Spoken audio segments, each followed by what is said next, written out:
Beliau punya masalah dengan Yai Mim, saya tetap panggil Yai ya. Karena beliau memendam itu sudah lama karena dicet tidak enak, tidak pantas oleh istrinya Yai Mim. Nah dari situ beliau datang menanyakan ke saya, ada apa mbak kok rame-rame, sampean jangan ikut-ikut rame ya. Bahkan beliau menenangkan saya yang punya rumah, sampean ngalah aja karena tidak ada salahnya kalau sampean ngalah. Dan kenapa beliau bisa ngomong seperti itu? Nah Yai Mim ini tiba-tiba tuh datang ke sini, masuk pekarangan.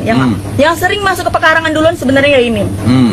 Kemudian beliau itu, ya mohon maaf ya, ini nggak ada unsur hukumnya, menabur-naburkan sesuatu, mas. Kita orang Indonesia ya, kita orang Indonesia dan misi itu ada. Menabur-naburkan sesuatu dan yang punya rumah marah dong, berhak marah. Karena apa? Ini kan rumah beliau. Kenapa harus ditabur-taburkan? Dan itu bukan sekali. Ini tuduhan atau ada bukti, saksi? Itu saksinya banyak. Jadi kemarin banyak yang mendukung si Sahara. Terus si Sahara itu meremehkan sekali istrinya Yai Mim. Padahal ternyata punya gelar dari keraton. Dan ya udah jelas lah berpendidikan. Dari gayanya aja sudah kelihatan. Dari responnya menghadapi Kudanil seperti si Gurun ya. Lihat deh perbedaannya. Astaga, capek. Ada beberapa hal penting yang harus kita ambil pelajaran dari kasus Yaimin dan Bu Sahara. Yang pertama, Sahara, lu kalau mau bikin usaha ya jangan atuh di pemukiman penduduk. Kalau misalnya lu tinggal di Jakarta, banyak loh baliho-baliho yang menolak adanya usaha di tempat pemukiman rakyat. Apalagi kalau misalnya mobil lu ratusan. Yang kedua, masalah dia attitude-nya. Selepas itu ya Imin atau Bu Sahara yang salah, tapi menurut saya segimanapun itu juga kamu itu adalah lebih muda daripada ya Imim. Kenapa kata-katanya nggak sopan? Katanya kamu S1. Yang ketiga, jangan mudah percaya sama media sosial karena banyak media sosial itu yang menyesatkan. Makanya untuk para netizen nih, pandai-pandailah memilih berita, pandai-pandailah menyimpulkan akan sesuatu. Jangan sampai nanti di-share balik dan itu menjadi berita hoax. Sekarang tuh publik nggak cuman mau lihat siapa yang paling sedih, siapa yang paling tersiksa, tapi siapa yang manipulatif. Kekuatan media sosial itu benar-benar sudah sangat marak ya di kalangan masyarakat. Jadi kalau misalnya lu bermasalah, ya udah, lu siap-siap aja dihujat. Kalau misalnya mengelola berita hoax sampai yang diupload itu hoax dan itu isinya manipulatif, bukan berdasarkan data, ya siap-siap aja terima resikonya. Jadi kalau misalnya lu emang hobi ngerekam, bikin kayak drama-drama, mending lu pikir dulu dah, jangan sampai nanti apa yang kamu tabur itu yang kamu tuai. Sekarang tuh netizen nggak perlu yang namanya banyak drama, banyak omong, tapi pembuktian aja. Buat kalian yang ngebully saya, kalian cuma acting kan, nggak beneran kan? Ya dong, aku ini Suhara ya, bukan Sahara. Agak kaget juga sih dibully sampai 500.000 orang. Jadi buat kalian, salam kenal ya. Itu mobil saya sendiri, tanah saya sendiri, dan depan rumah saya sendiri. Dari masalah tanah menyebar ke pembukaan aib orang. Maksudnya Mbak Sarah ini kayak mana? Itu aibnya orang. Dia lakukan itu dengan istrinya. Ngapain kamu sebar-sebar? Diambil tanpa pengetahuan pemilik. Si Mbak Sarah ini kayaknya sudah kelewatan sekali deh. Mbak, tobat Mbak. Akhirnya mundur beneran kan? Masih yakin? 1, 2, bahkan 1 RI sekalipun yang menghujat tidak akan mundur. Sekarang mundur. Walah Pak.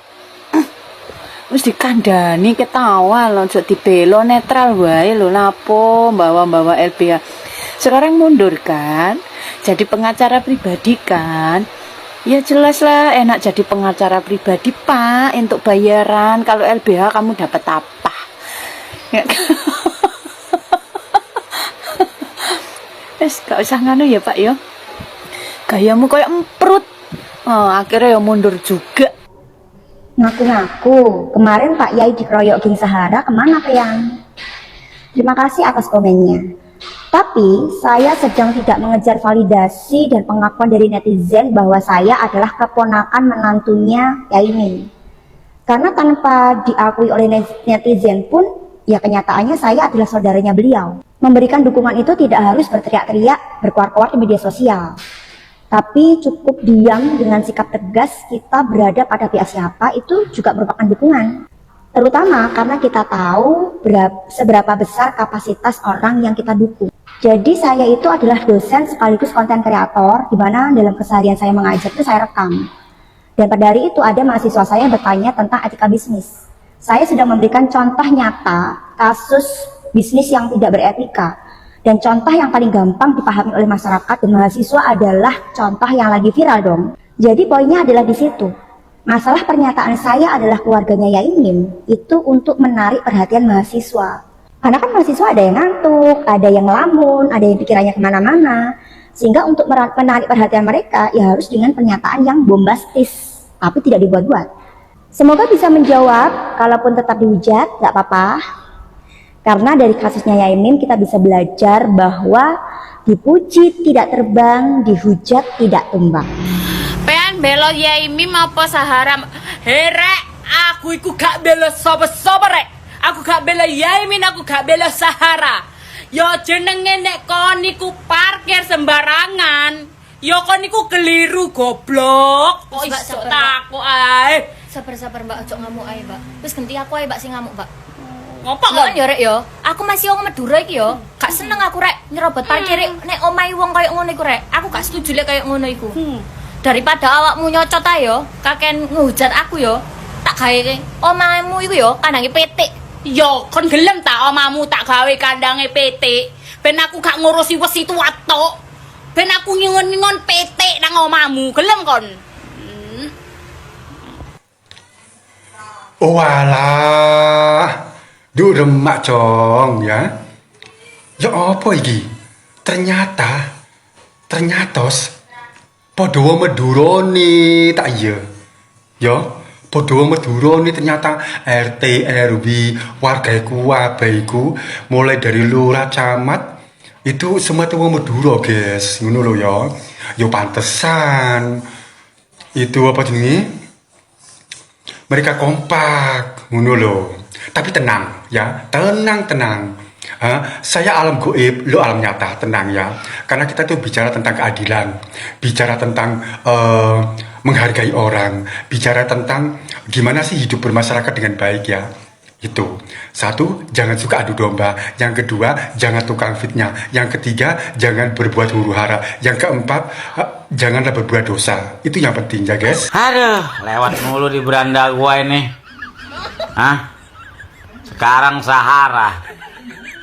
Lagian nih Mbak ya, Mbak itu kan punya usaha. Kalau emang nggak cukup tuh tempat usaha, ya minimal dagang cilok dulu, pempek gitu loh, atau otak-otak gitu loh.